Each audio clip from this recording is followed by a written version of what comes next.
Name, Kevin Humphreys, otherwise known as Baby Bird Hope, which is my preferred.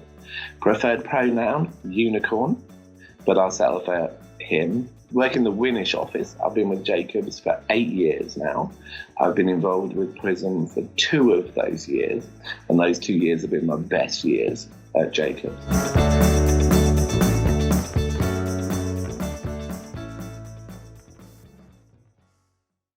It's really weird because I was a weird kid anyway, and I knew I was an outsider. I just couldn't work out why I was an outsider and why I felt it. But I was always different, always. From the youngest age, I knew I was. And I always knew that I was gay. And it's kind of, I think it was Simon Le Bon is when I suddenly thought, oh yeah, I think I might be gay. Because it was like the crush I had on that man was extraordinary. But the problem was because I grew up in an era where you didn't see gay people. So on TV, gay people were laughed at. That they were caricatures of gay camp men. There was no role model. There was no one to look at. I certainly didn't know anybody because I grew up in such a rural area. As a small child to the age of 13, 14, there was no one for me to identify with. So I knew I was different, and I knew I was very different, but I just couldn't put a label on it. And it's as I got older, I realized that, I will tell people I identify as a unicorn. Well, the reason I do that is that I believe a unicorn is a mythical beast, that it's gorgeous and it stands on its own and it has the confidence to stand on its own. But for people to see it, you have to believe in unicorns. You have to have total faith that unicorns exist, and then you will see them. Because otherwise, if you look at the world, it's just full of deer who all look the same and who all go in the same direction and who all dress the same. But there's nothing different. There's nothing courageous about that. But the unicorn will stand there on his own and go, I'm okay.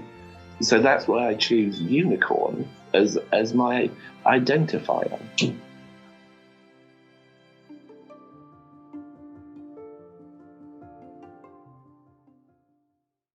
Life is never going to be easy for anybody. I don't care who you are. At some point, life will throw you a challenge, and it's always how you react to that challenge. And it's like, we always have choices in life.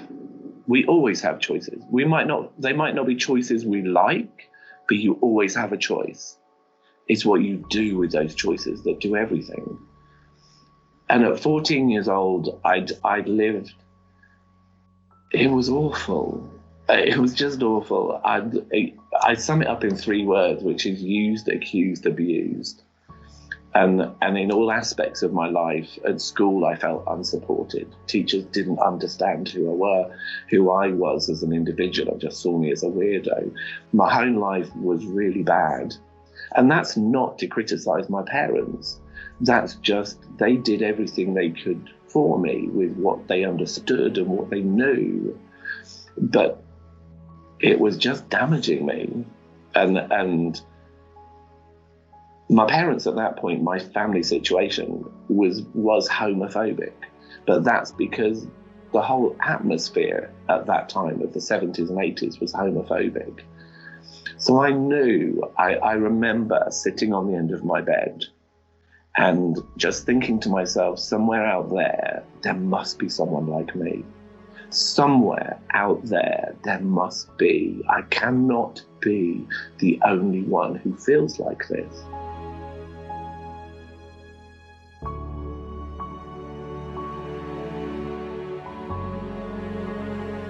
So I made the decision that I was going to leave home. And it was planned. I worked a job on Saturday mornings and I saved 50p's. I bunked off school and I had a job, cash in hand, at the George Hotel in Pangbourne, where I got money, and then I'd go back and catch the school. And I collected as much money as I could. And I'd already decided that I would take the bus to Reading, and then I would go from Reading and I would head to London, because that for me felt like a whole different world. And I did it. One morning I got up as if I was going to go to school, and I waited for the bus. There was 2 buses a day that went into Reading, and I got to Reading, and I got on a train, and I got to London, and then I breathed. And I had with me my teddy bear, who's called No Name, who I've had since 4 years old and is still sat upstairs. And I had a handful of clothes, which I'd stuffed into my school bag. And I took to the streets of London, and I had no idea where I was going, and I had no idea what I was going to do. But something inside me told me wherever I was going would be better than where I was coming from. And as if you have hope, if you always have hope inside you, it will be okay. It will be okay. I was on the streets for a number of weeks, and it was getting tough because I suddenly realized that a packet full of 50p doesn't really get you very far when you need to eat every day. And living rough was really tricky because I got some of my stuff stolen, and so I literally had No Name shoved down the side of me to make sure he didn't disappear. And I was sat on a street corner with the wall on the back to me, and these black kids approached me. And I say kids because I was 14, they were no more than 16, 17 years old. And I remember this very tall, gracious looking, he didn't walk, he floated, and his head was high and his back was strong. And he just walked up to me and he was like, "Child, what are you doing here?" And my first words to him were, "And you know what? It ain't none of your business." And he just looked, he turned and looked to the others who were with him and said, "Ooh, I think we got a sassy one with us." And so we talked, and it was, he sat beside me and he just kept asking me questions, and slowly my barriers came down. We'd been sat there for, I don't know, 30, 40 minutes. And he just said to me, "Look, tonight you're going to sleep on the streets, and tomorrow night you're going to sleep on the streets, and the night after that. And actually, you're not going to survive out here. So we have a roof over our heads, and we have food that we can eat. So why don't you come and join us tonight and stay and get some sleep? And if you like it, you can stay longer." And I was like, I have nothing to lose. Because actually at this point, wherever I'm going to is going to be better than where I'm sat at the moment. And I knew I wasn't safe, and I knew I was too naive to survive. So I went with them. And very quickly over the next 3 or 4 days, really, I learned that I was safe. Something inside me told me that in this environment, I was safe. And I had met a person who was going to be my best friend for the next 25 years of my life. And that was Stefan. And I had met a whole new family. And they were the House of Perpetual Hope. And this was a group of black, young, gay men. And I had one sister who was Susie, who was trans. And she became my sister. And over the next 10 years, these people became my family. And every day I was told I was loved. And every day I was told I was special. And every day I was told to put my shoulders up. And if you're going to walk out the street, you walk with a straight back. And you look everybody in the eye as if to tell them I'm worth it. And so how did I go from being that trodden down, used, accused, abused, to the unicorn? That was them. That was a group of people telling me every day I was loved, telling me every day that I was worth something, to hold my head up high, to keep my chin up, to look the world in the face. Because Mama Hollywood used to say, there ain't no point looking at the ground. You ain't never going to find diamonds there. All that's there is dirt. So look up. So that's why I so strongly believe in unicorns, because I met a whole family of them.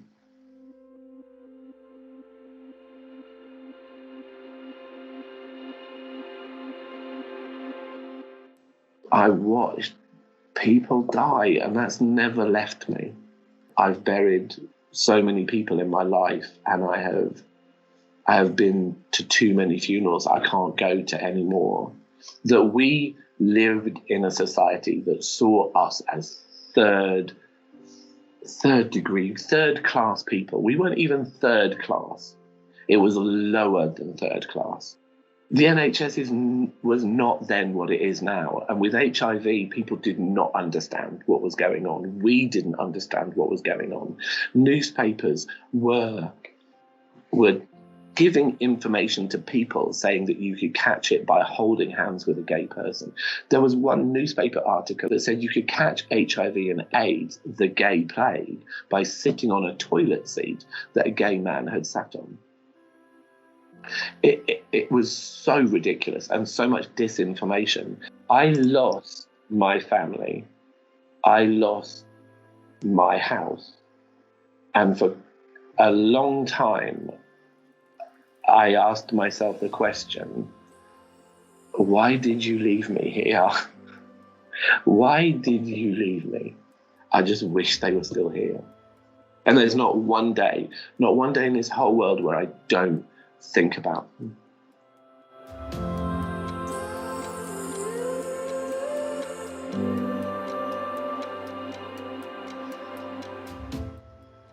And then I found Prism. And what I found through Prism is that I can be the mother of the house I always should have been after Steph passed away, because he was the house of perpetual hope. He was the continuous mother.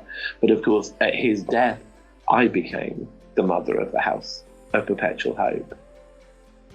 Through Prism and those simple words of bring your whole self to work, what I bring to work and then I can use within Prism is to be the mother of the house of perpetual hope.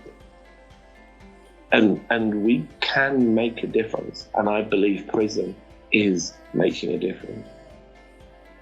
Do you know, when you ask me about what Prism has given to me, it is just the opportunity to share their names. Just the opportunity to talk and use their names and know that their legacy can live on with the more people I can share their names with.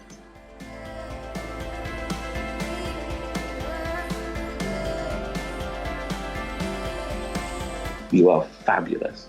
Just as you are totally fabulous. You don't have to be anything else. Just be a unicorn. Just be a unicorn and turn that unicorn into anything you want it to be. Because this is your one go in life. Don't feel you have to be something. The only thing you have to be is yourself.